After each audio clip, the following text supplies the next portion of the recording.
5, 4, 3. And we are back, folks, here on the Michigan Insider on the Big 1050 WTKA online at the Big1050.com. Sam Webb, Mr. Ira Weintraub on the other side of the country, as a matter of fact. I am in Las Vegas for the Big Ten, last day of Big Ten Media Days, Michigan's day of this now sprawling session, 3-day session for these, 18 teams. And we have Seth Fisher in Charlevoix, Michigan. Seth, how you doing this morning? I'm pretty good. I'm surprised that your town is considered the Las Vegas, noted Big Ten city, Las Vegas, where the Big Ten gets together and meets. The Yeah, center man. of the This, Big Ten Conference, Las Vegas, uh, Nevada. man, I got to tell you, and Craig, I mean, driving down the strip, the irony of the big casinos is the backdrop of this college football preseason media session. I was just struck. How did we get here? But A here we little, are. a Good little on the morning. nose. Good morning, Craig Ross. How are you? Hi, I admit I'm a dinosaur. I'll be the first to admit anyone who wants to call me a brontosaurus is fine, but I hate it. I hate 18 teams.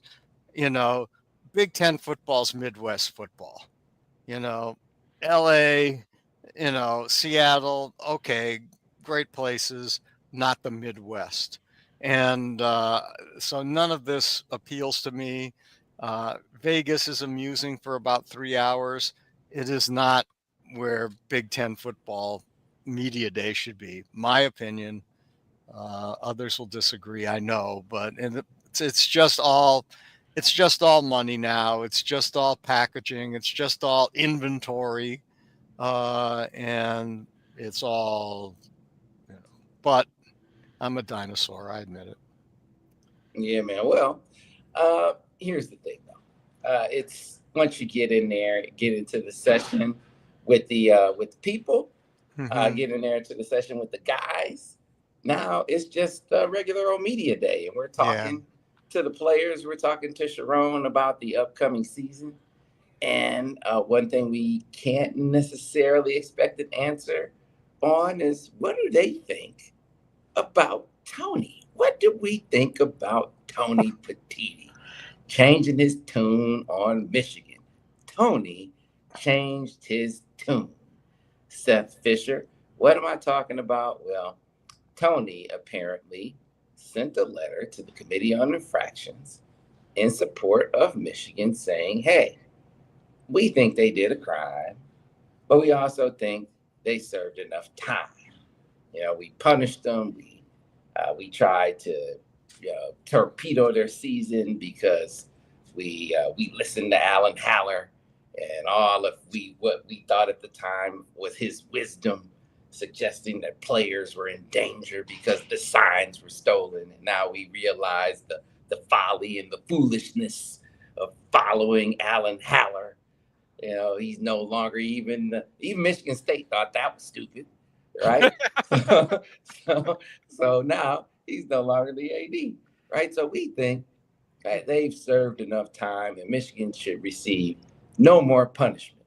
And so now all the rest of the Big Ten is saying Tony should get the hell out of Dodge, should get the hell out of town, should no longer be the AD. And now, should Michigan fans change their tune on Tony? Seth Fisher, what say you? I think Tony Petitti is a puppet, and whoever's got their hand up there this week is doing the talking. So when it was Alan Holler, he was going to say whatever Holler told him to say. And then he got done with that, and all the TV rights people were talking to him because that's who he is, right? He's a TV guy, and that's who he knows, and that's who he cares about. And when they came to him and they said, all right, listen, man, getting, having, having Michigan serve more penalties, having feuding with our number one moneymaker is not doing us any favors. We need these guys, and that's part of the thing. They need Michigan to travel to USC. They need Michigan to be playing in these marquee games. They need Michigan to be playing an unbalanced schedule while Penn State gets their nice little, walk to the Big Ten championship and whatnot, because that's the money. That's where it comes from nowadays, right? That's what we're doing here. So I think that someone had a talking to with him, and with the NCAA stuff going on, they realized that there was, it was a bad look that was going on right now to have him denigrating the media value of one of their major assets. And they said, you got to pull this back. So he waited till media day, and he's making a story out of it. The damage is already done, right? Whatever they were going to do. Sharon Moore was on the sideline coaching against Ohio State. Sharon Moore was on the sideline coaching for Michigan's 1,000th win. Sharon Moore was on the sideline when Michigan had to face Penn State, couldn't pass the ball because they couldn't pass block, and they had a quarterback with a bum shoulder who could barely practice, and they just had to run the ball 32 times in a row. That was Sharon Moore coaching on the sideline those days, not Jim Harbaugh. So we took it, and then Michigan won anyway. And, eventually, unless you're a message board idiot, you run out of things to say, and you have to exist in the reality that is our world. And part of that reality is Michigan makes a lot of money for the conference. And I think that's what this is about. Well, Petiti hasn't redeemed himself in my eyes. I mean, what Seth has just said is all accurate, but Petiti hasn't redeemed himself. If Petiti would come out and say, I was a dope, I was a fool, I got worked by a complete idiot, Alan Haller, I got worked by a bunch of stooges in the Big Ten at other places. If he would come out and admit that, and then say, so I wrote this letter saying, I was wrong and this never should have happened in the first place, then I'll say, okay, I'll listen to him as an actual human being. But at this point, to me, he's nothing more than a corporate suit managing his inventory, and that's it. And so until he comes out and apologizes to Michigan, apologizes to the Michigan fan base, then no, he's the same old dope that he's always been. and so no. My reaction to Petiti is he's just there. He's sort of a force of nature, like Typhoid Mary. That's how I perceive him. But what do you think, Sam? Yeah, I buy Ira's. So Ira said, sort of painted a picture of forced contrition, that it wasn't even answering to being smacked around by Michigan. Big brand, the TV networks basically saying, listen, you answer to us at the end of the day, and we want Michigan and Ohio State.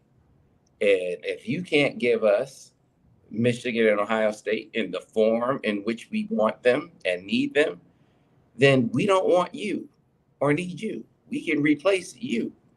And so he's basically getting in line and putting Michigan in the form and fashion in which they should be in.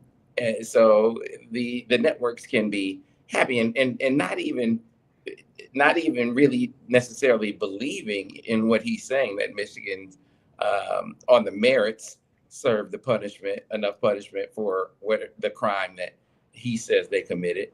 More that, hey, I'm beholden to these networks, and so this is what they want, and I'm going to give them what they want. Yeah, I mean, go ahead, Seth. I think that I'm taking the cynical route here, but I want to make it clear that I'm not happy at all about it. I don't like that this is the way it works. I don't like that the value that Michigan has as a franchise to a TV company is more valuable than who was right and who was wrong. I don't like that the fact that Michigan can swing money around and swing power brokers around to get the Big Ten commissioner to change his tune when it doesn't even matter anymore, right? I don't like how this has to happen. I don't like that it's a money power play, and not about what the facts are. What happened? How did it affect the games? How did it, like, what was reality? It doesn't matter. And I think that Tony Petitti going and talking to, speaking out one side of his mouth when he's talking to the Big Ten and issuing punishment in the middle of the season, right, when it actually matters, when he can actually affect the games, and doing what he did for the reasons that he did it. And then he turns around 2 years later and is going to write this nice letter when Michigan is facing an infractions committee that everybody knows is not about the facts. And okay, is this going to influence things? Maybe it does. But I think that what he is saying is, look, we need these guys for TV. That's a consideration, NCAA. And if you screw us on this, then we're going to have, that's what the mea culpa is. It has nothing to do with what the facts were. It has nothing to do with the case. And I hate when justice is put out this way, because no one's going to like this except for Ohio State. No one wants that system. Here's the thing, guys. In trying to determine who or his motivation, I think getting to the root of that is in part answered by figuring out who this leak serves. Like in the past, like we had these leaks prior to Big Ten Media Day, and they were all to harpoon Michigan, right? They were all these leaks about the NCAA. It was Burgergate, the Signgate, and it was always before Big Ten Media Day. But this leak about this support of Michigan, it really doesn't influence things in Michigan's favor. Does it? Does it really have any way? The committee has already seen the letter. The letter is in their possession. Doesn't have any greater sway that people know about it publicly, does it? So the letter being out, does it help Petitti? Nah, it just makes the rest of the conference hate him. Who does the letter being public, who does leaking it serve? Have you figured that out? That's a really good question, and I don't really know the answer to that. You're right. Petitti hasn't really in this made Michigan or feel great about him. He was the ringleader of this moronic crap in the first place. So they're not going to feel good about him. The rest of the conference now feels like he's just Shemp and from the Stooges, and so the rest of the conference now doesn't feel good about him. So I have to agree that Seth is essentially right. He's doing this because all of a sudden he realizes Michigan is the cash cow with Ohio State. But really more Michigan, to be honest. Michigan is the cash cow in the Big Ten, and that's what he has to protect at this juncture. He's protecting, as you or Seth said, inventory, and that inventory isn't as valuable if Michigan somehow is completely degraded, particularly by this nonsense. The question Sam asks is, who does it serve that it's leaked? And I think that's an interesting string to tug on. Yeah. I don't think that I have good enough answers, right? Because what you have to do is look at who reports it and who do they talk to. And then after a while, you watch the same reporter have the same kind of news. You can figure out who they talk to, right? Right? Like, okay, this guy talks to player agents. We get it, right? He's getting information from the agents. It's good. It's good info. It's good source. But once you know who it is, you know where it comes from, and then you can kind of gauge off of that. I don't know. I don't know how. I haven't followed the string yet, right? I haven't tugged on that yet. So who it serves, I have no way of speculating. I could make up ideas, but I have no way of speculating with any kind of accuracy to be worth saying it right now. And if someone does, They can go ahead and say it. I just don't have that kind of perspective at the moment to Yeah, have any kind of accuracy that I'd trust. because it doesn't strike me as something that, like, he himself. Why would Tony Petiti wanna, of his own volition, like me? If Mhm. I'm Tony Petiti, why would I want to throw this out there? I mean, like, all these other fan bases are gonna hate me now, and it's not gonna make Michigan fans love me. Like, why would I leak this?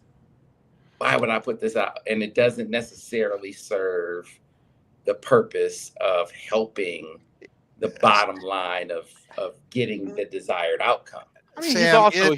Yeah. it's inventory. And this is why I was whining like I've been whining about this forever.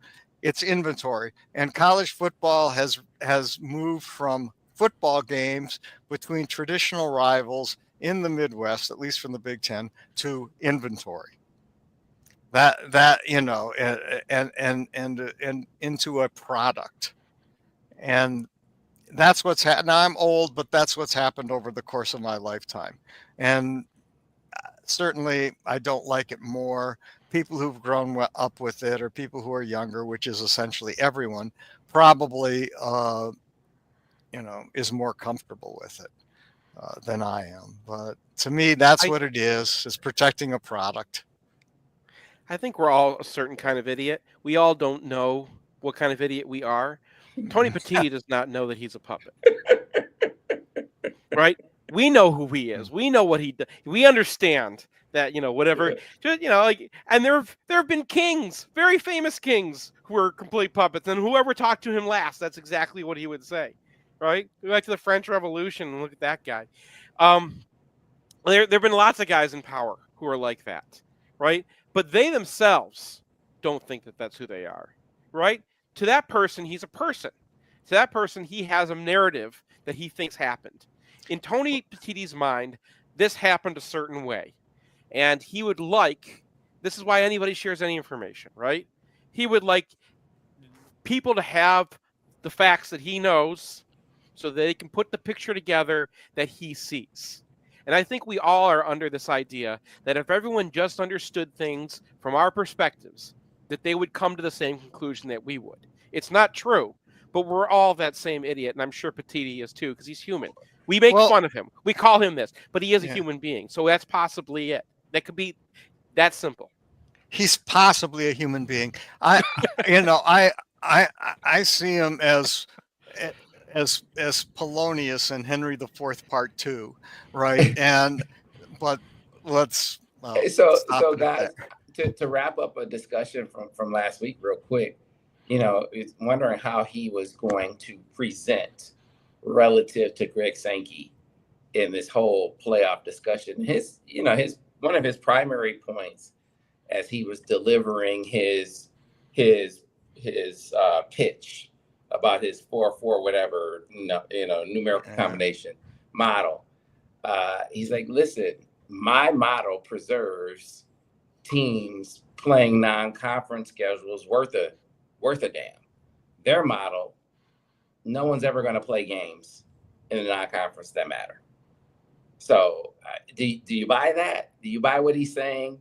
That with what, the automatic bids, the auto bids, the automatic qualifiers, that we'll actually get non-conference games like a Michigan, Oklahoma moving forward. And if you go the other way, that we'll have more Penn State Villanovas in the future. Because I actually think there's, as much as I hate to give Tony Petiti points, I actually think there's a little bit of a point there. Oh yeah, but you have to read the subtext. He likes to control those games, right? We're going to have that game, but is Alabama going to come up to Michigan in November? No, right? We'll play them in Dallas or something, or Michigan can go to Oklahoma early in the year, right? These are controlled environments. Now sometimes he loses control, right? Penn State goes and beats Auburn, right? These things have happened to him plenty of times, and Vanderbilt, like for a while they were all counting like SEC wins against everybody, and they told Vanderbilt they had to stop playing non-conference games. They that's a thing they did. And if he's saying, "Oh my God, we got to play more non-conference games," they're not. What about your games in the middle of November and October that you keep on playing against the FCS, right? What about the Sun Belt Tour? You look at the schedules that these teams play. It's not like they're going around trying to find. They maybe have one, right? You're not losing that game for a ninth SEC game. That's not what anyone's saying. Everyone's saying is drop the FCS because that's who they're playing, and they're playing them in the middle of October. They're playing them in early November. Those games happen, the week before they have their rivalry games. No one watches the SEC because they're playing a bunch of nobodies, and that should be an SEC game. That's the game we're talking about. Yeah, and I'm not even just talking about just adding a conference game. I'm talking about marquee matchups. That's what it seemed like Petiti was talking about. The loss of marquee matchups, early season marquee matchups. Seems like that's going to be a thing of the past with this 5-11 deal. It seems that way. Now, I hope I'm wrong. But I mean, you got some abominations out there. I mean, Kirk Signetti. Who did they buy out? Who did the Indiana buy out? Virginia. It's like, hey man, they see the way in the future, and James Franklin wrote the book. It's like, hey man, just survive in advance. You don't have to play anyone, and play 3 Villanovas, and cakewalk it the rest of the way. You can have 2 Big Ten losses and make it to the playoff. As far as that goes, does Penn State, they don't play Michigan this year, right? No. They don't play Oregon, or do they? But Penn State's, we've been over this before. I made fun of it. Like, Penn State's schedule this year is similar to Michigan's schedule in 2023. Yeah. They're backloaded. They've got like 2 big games and like a medium level game in the end. But it's, mostly a cakewalk until then. This is what it's all going to be. Here's the thing, though. One of the things these commissioners don't want to say is that they've already cannibalized their own conferences, right? So you have Indiana, who's going to play a bunch of easy teams and get to the playoff, and that's going to be great for an Indiana. But Maryland this year is going to be awful. Northwestern this year is going to be awful. They're going to have Team Purdue. Teams are worse than they've ever been. The difference in the expanded playoff in the scenario is that Michigan had to win those games. In the similar schedule, Michigan had to win those games to get to the playoff. Penn State can lose those games and still go to the playoff. Yeah. I mean, that's James Franklin's point. Like, you're always going to have these games now. I'm not that worried about the marquee matchups because every format that we've ever had, they still end up happening because they make money. So as long as they make money, those matchups are still happening. The ones that Sankey's talking out of his side of his mouth because he's got an 8-game conference schedule.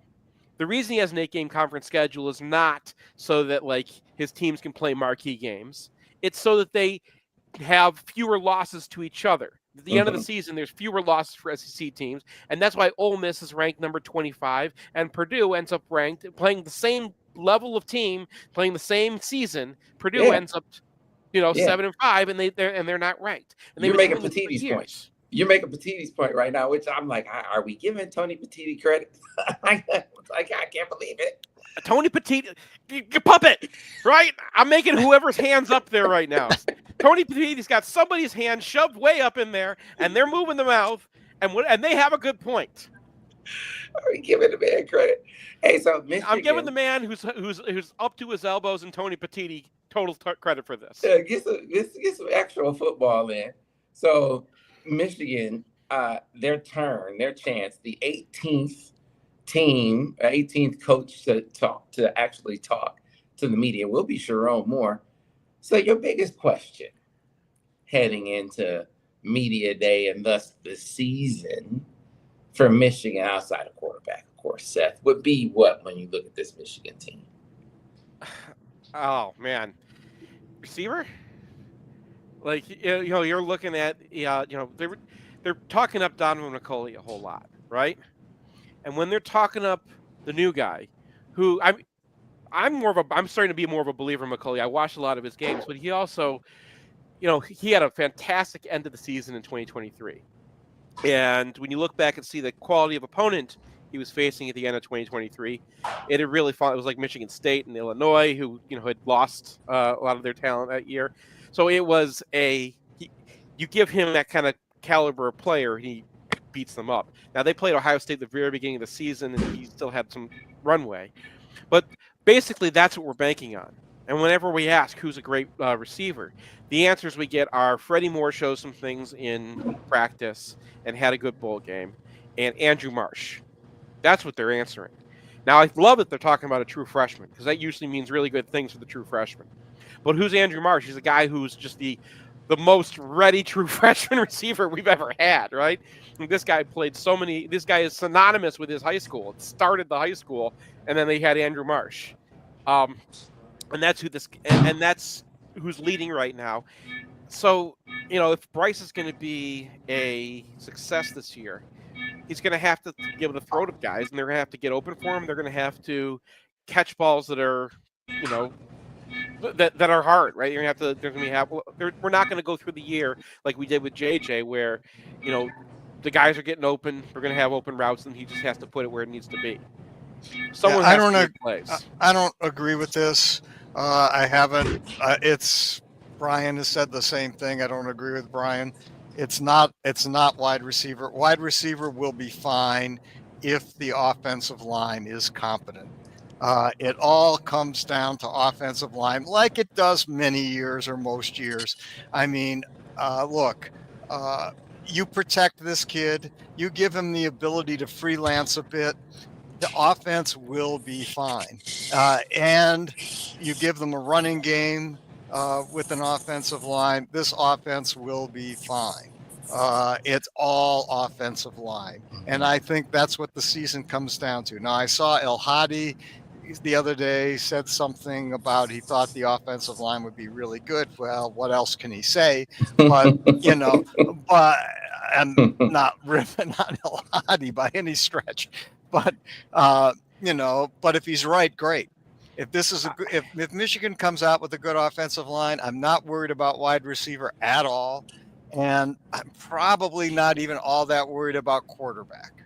But if the offensive line is, pedestrian or below, if it's a C minus offensive line, then everything falls apart. See, Craig, the problem is I'm coming down the other side of that hill. Mm-hmm. So I'm saying I'm looking at the offensive line, and I don't think that they have the upside that we all want them to have. Well, I watched Crippen at the end of the last season. Yeah. I think Crippen is a smart guy. I think he knows every single way they could possibly attack him. I think that guy, he was an IMG dude, and then he sat around behind Olu and Nugent, right? Like he's seen his time, and last year I think wasn't necessarily fair to him, but he was also just physically manhandled last year. And I don't know if he can just get strong enough to handle that level of play. And we're not talking about him being a decent center. He's already a decent center. We're talking about him being an impact center, a guy who really moves people, a guy who it doesn't matter if Penn State's linebackers, if linebackers know exactly what you're running, and it doesn't matter. We're not going to be that. I don't think, we saw El Hadi last year. He's saying, man, I just feel better when I'm on the left side. He probably does. And you know what? Some of last year was a little bit of, his identification. And he is up and down. So that's the one guy who really can kind of swing. Andrew Babalola, maybe at the end of the season, that guy is really good.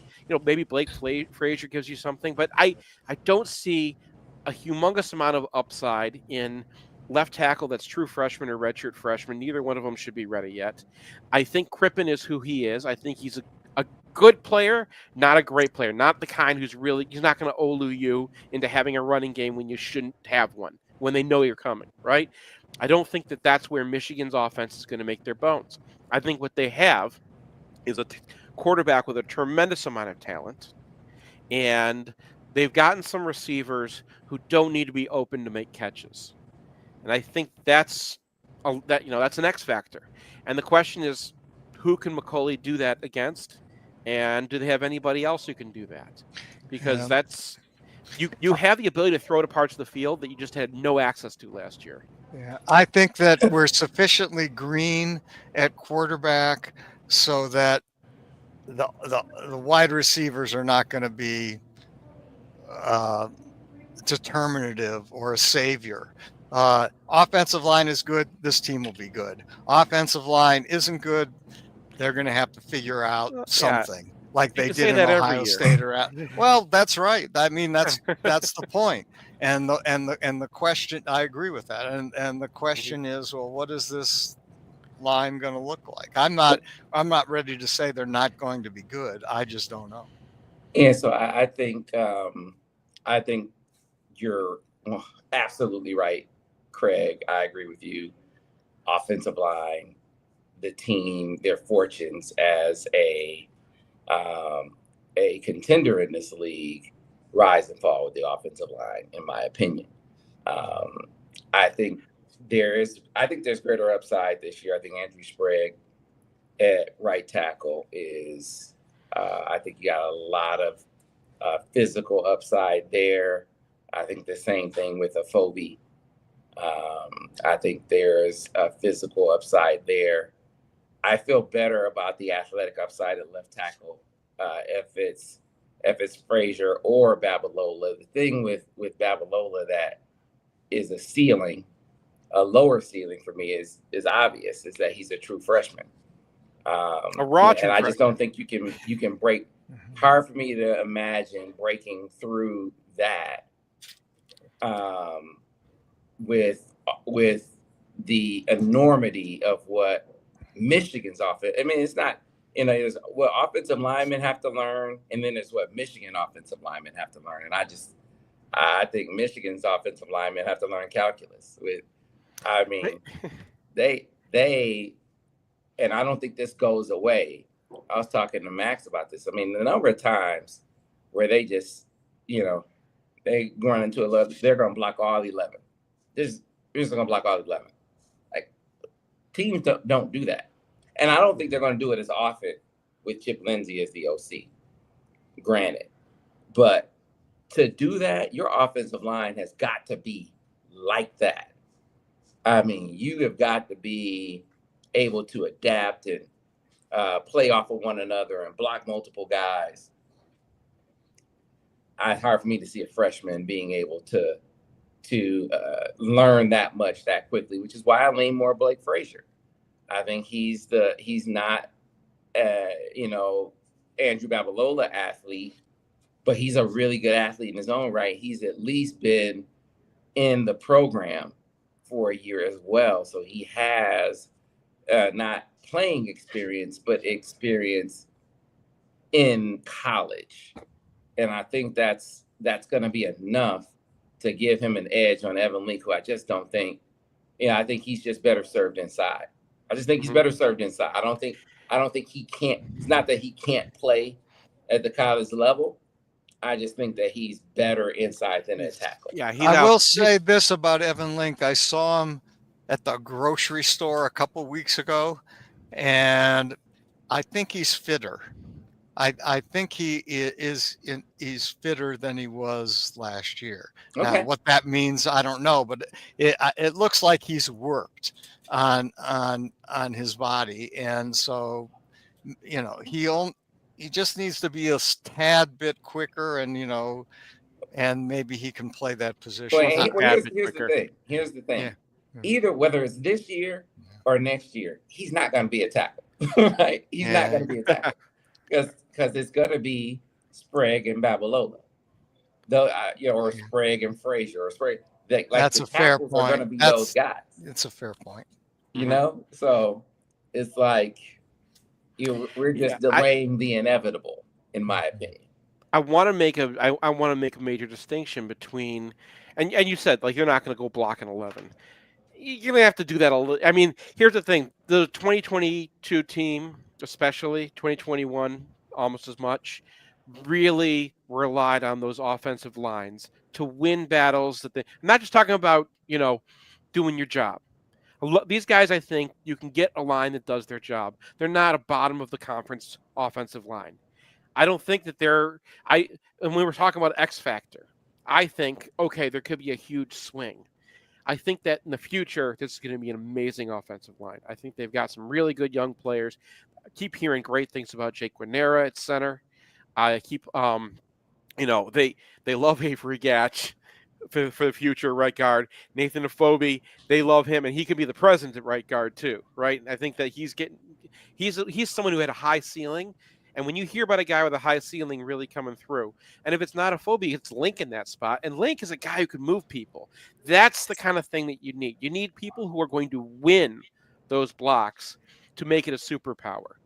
And you had that with Zinter, you had that with Keegan, you had that with the guys they had before. We talk about Sprague. I love Sprague. I think Sprague's going to be an All-American.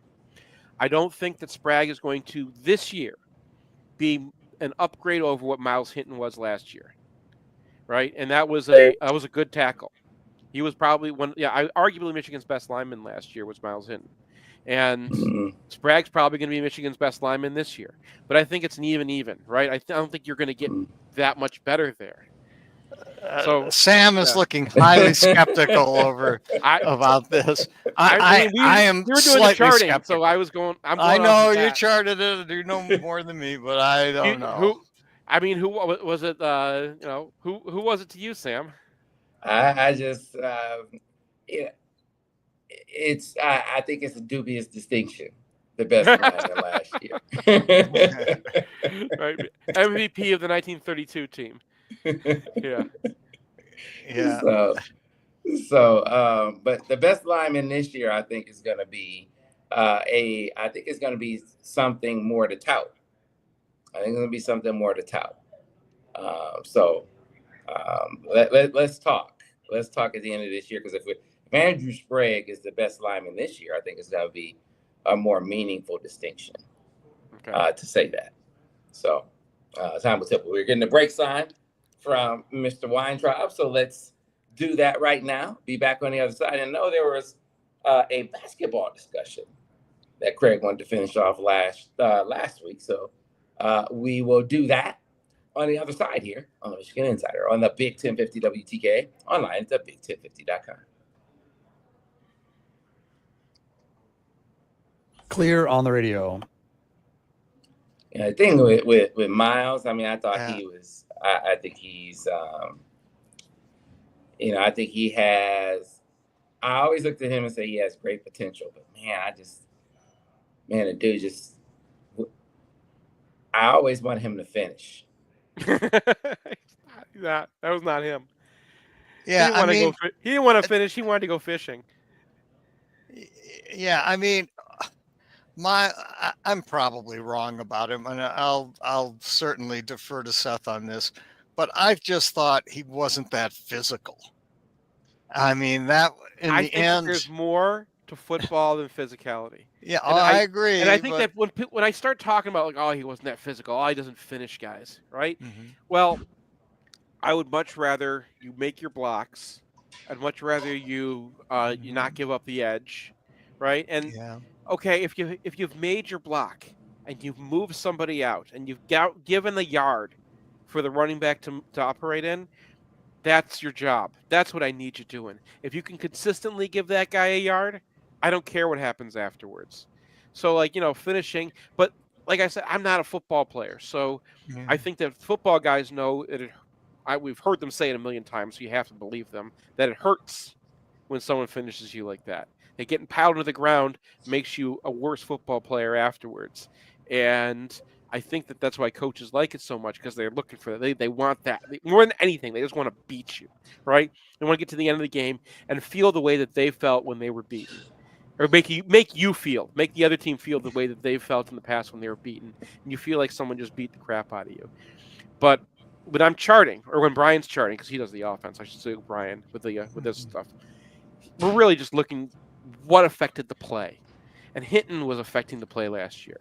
And he was a much better player than it sounds like when we say he didn't finish. Fine, he didn't finish. He'd rather go fishing than finish. Me too. But he was a good player for them last year when the other guys were, El Hadi was up and down. Crippen just physically got beat. You got Jadis making mistakes right and left, falling down in the middle of plays. That's the kind of stuff we couldn't take. So that's where I was with Miles Hinton. And Preeb, Preeb was a good player by the end of the season too. He was if we were arguing who was the best lineman last year, I would Yeah, I might go have with been Preeb. between him and Preeb. Yeah, Preeb. Yeah. That's from my view, that would be the same. But I mean, it's not like Preeb is a NFL guy. I doubt if he is. But he was Yeah, good. you got to take a flyer on Miles Hinton because he's so big. But he's so big in the pedigree. Well, yeah. I mean, when I saw those guys doing, because I charted a couple of the games just to finish our charting. At the end of Yeah, the I year. remember. And you look at the Ohio State game, Hinton's really the only one moving guys. Preeb wasn't. Preeb and Hinton together were moving guys. But, you watch that a few times, and you kind of go through it in slow motion. You see whose shove made the guy move, and then who's the guy who kind of locks him in. It was mostly Hinton doing the shove that made the move, and then Preeb would take advantage of it. Preeb was a smart guy. Preeb knew where to go. Preeb knew how to get under a dude, and then his feet just keep going. And that was important last year because we had some backs who weren't always necessarily hitting the hole at the right time. Mullings, I freaking love Mullings. Mullings is one of my favorite players. But even he was not the best timing. And Edwards, just didn't have the best timing. So that hole had to stay open a little bit longer than Corum, who you win that battle for half a second, he's using it. Back in about 20 seconds, guys. Yeah, no, Corum was special in that respect. And who else is kind of like that is Marshall. Well, all right, guys, we're coming back. Yeah. Take it to the top, back in 5, 4, 3.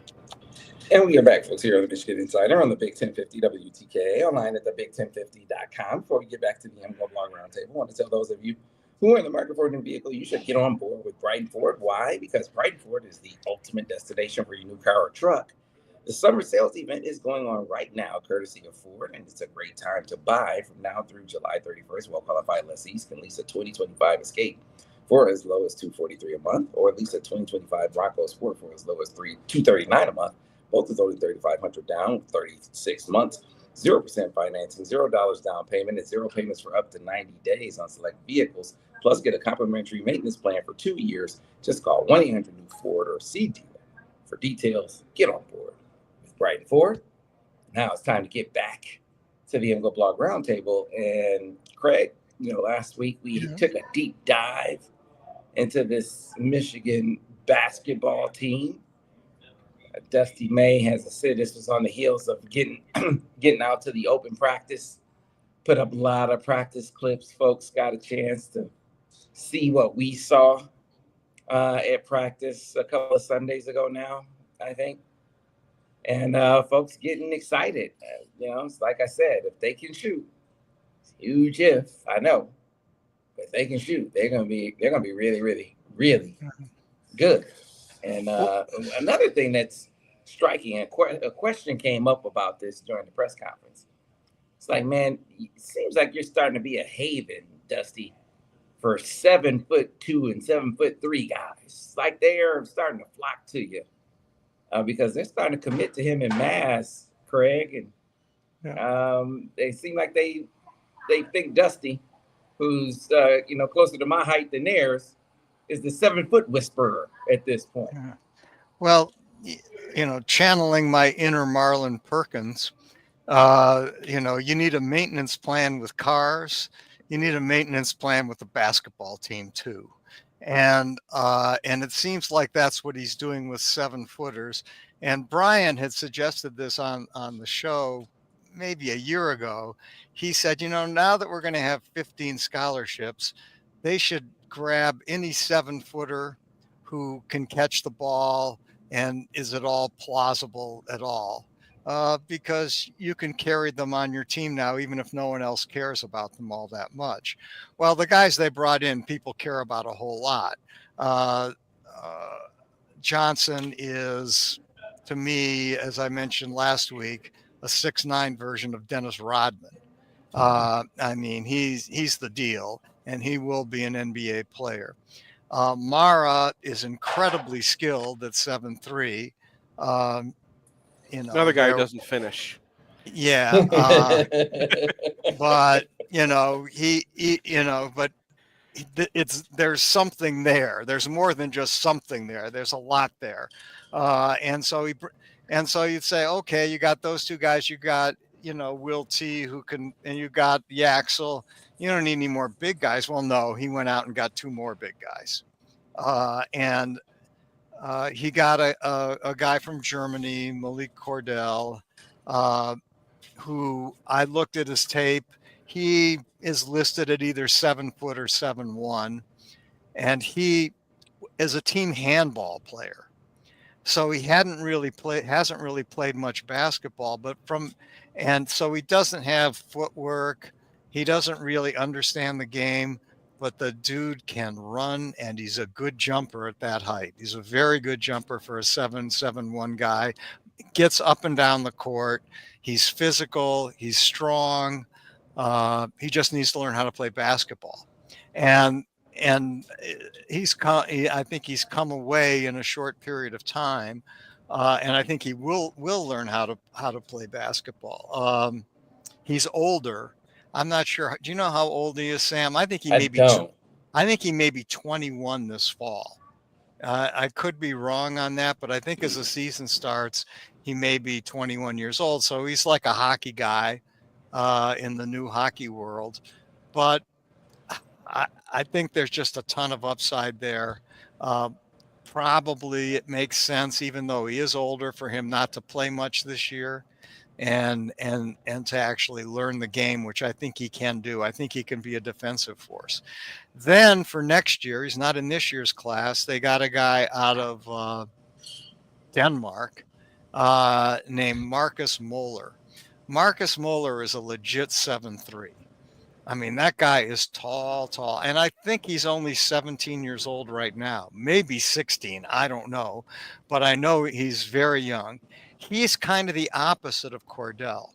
Marcus Moeller has been playing basketball his whole life, and he's got footwork. He can pass. He can shoot the three.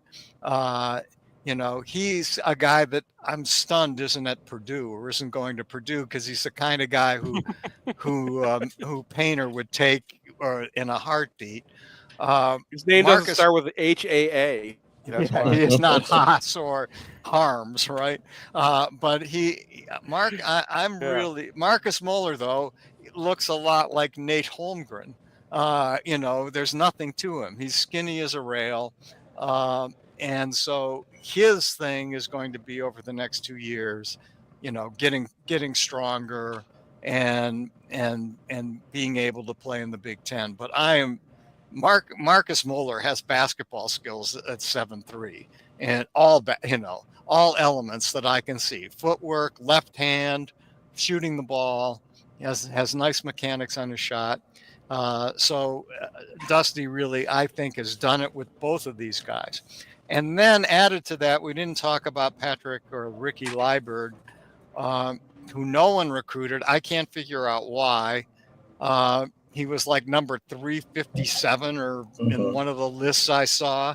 He's 6'6". He's strong, fit, and he was a 49% 3-point shooter. Right. That's the thing that jumped out of me was his shooting. 49, and his team won the Florida high school championship 3 years in a row. And I don't know what level it was, but it doesn't matter, because I watched the game from last year, and there was guys like Matthew Abel and other really, really good high school players in that game on both teams. And he was the best player on the floor, Liburd. 29 points, 7 rebounds, 7 assists, very, very physical, just dominated the game.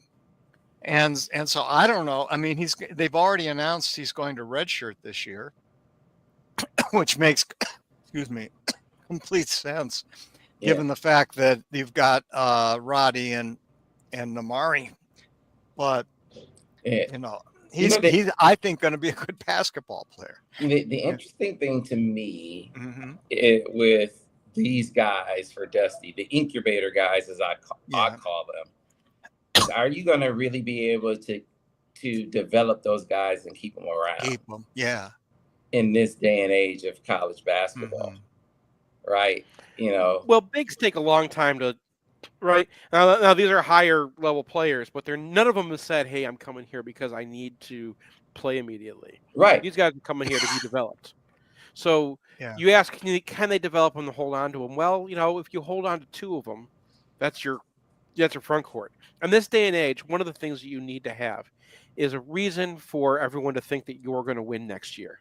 Mm-hmm. Right? You get to the end of the season, you have to rebuild your team every year nowadays. When the portal is going to be huge, and they're going to look around and say, "I want to go play for someone who can have a chance to win the championship." Right? That's what guys want, rings. Well, you're going to attract the guys who are ready to go and win a ring if you have a base, and getting those bigs is one of the hardest things to get. Last year they got Golden because Golden had already played for the coach, right? And that was, but that was the core. Once they had Golden, people were like, "Oh, okay, I'll come and do this." Developing them yourself, you'll lose a couple, but you'll have one of them come through, and then you've got something. Once you have that 7-1 center who can move, that makes that's such an important piece of the team that the other pieces can be filled in through the portal and whatnot. Well, and they're coming in with the understanding that they are going to sit and be developed. And so that obviously lends itself to them sticking around. You just hope that it stays that way as they're going through the process. And with the relationships that Dusty and his staff develop, I think for the majority of them, it will. But man, you just wonder in this day and age when teams start throwing money on top of it. Yeah. It's like, man, that makes it a lot tougher. Anyway, guys, always a lot of fun on the roundtable. Looking forward to it again next week. We'll see you guys then. For the rest of you, obviously we'll see you tomorrow with a lot of feedback from out here at Las Vegas, Big Ten Media Day, Michigan Up Today. So we'll see you tomorrow here on the Michigan Insider on the Big 1050 WTK, online at thebig1050.com.